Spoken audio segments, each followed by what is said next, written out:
Welcome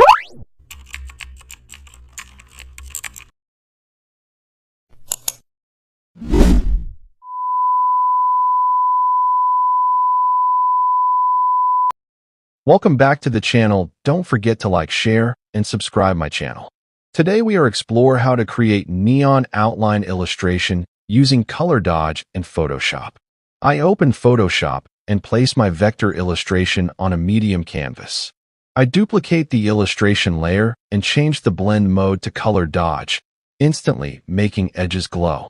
I reduce opacity to maintain control. Next, I add a black mask and hide the glow. Using a small brush, I carefully paint along the outlines where light should naturally glow. I pause frequently, zooming in and out to feel emotional impact and precision. I blur the layers slightly to smooth the glow and create a soft neon effect. I duplicate the glow layer once more for depth, adjusting opacity to avoid harshness. I check overall